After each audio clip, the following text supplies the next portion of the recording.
These two guys built BiggerPockets into a massive empire. What's going on, everybody? This is Josh Dorkin, the host of the BiggerPockets podcast, here with my co-host, Mr. Brandon Turner.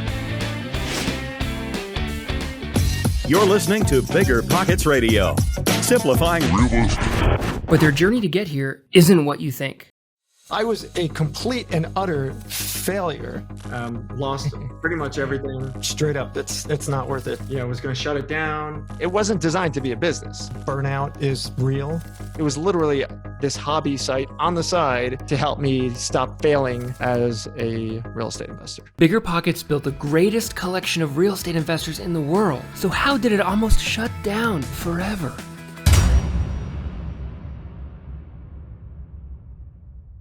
All right, there, boys and girls, let's huddle up. This is Ben Affleck, and this is Josh Dorkin. Josh wasn't your typical real estate guru. He wanted to be wealthy, but bounced around different industries, and BiggerPockets was just a hobby site matching Josh's interests at the time. When Josh wasn't acting, so was BiggerPockets. When Josh wasn't stock trading, so was BiggerPockets. Not being able to make a livable wage in those careers, Josh took a substitute teaching job, which ended up turning full-time. He then bought his first rental property on the side to supplement his teaching salary, but his problems kept on growing. He faced unexpected fines, management issues, copper pipes stolen, you name it.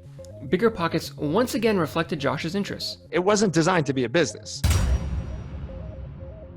It's now 2004, when MySpace is the only social media site. Practical information is hard to come by, and real estate education online was dominated by gurus.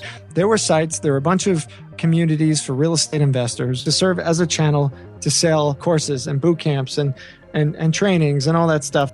With his financial woes and self-imposed pressure to succeed mounting, Josh was running out of time to build a career he's always dreamed of. His quest to make BiggerPockets his first true success would end up being the hardest thing he's ever done. I was in an industry where there were entrenched interests that wanted me destroyed from the get-go. Josh continued working full-time as a teacher while fighting to build BiggerPockets on the side. He was an empire of one, and the challenges BiggerPockets would face in its path to success were just getting started. Josh and his family moved to Colorado and lived entirely off of his wife's income. He was focused on building the BiggerPockets community full-time, even though it was making no money. But what about Brandon Turner? At this time, he just graduated college and bought his first rental property, beginning his own journey into real estate. He won't be joining BiggerPockets for another 6 more years. We'll get to him later. For now, Josh was completely grinding on his own. I had very little support outside of my wife, doing 80 to 100 hours. Josh Dorkin was on a mission to democratize real estate education. No courses, no boot camps. And his business model worked. Over the next 3 years, BiggerPockets grew from 25,000 to over 70,000 members. But this rapid growth takes a toll on Josh. He's a one-man show with a major problem. I got to this point where I just run myself ragged, and instead of working on the business, I was working in the business exclusively. Came to be ready to quit and told my wife, hey, I'm ready to sell the business or just shut it down. I built too much.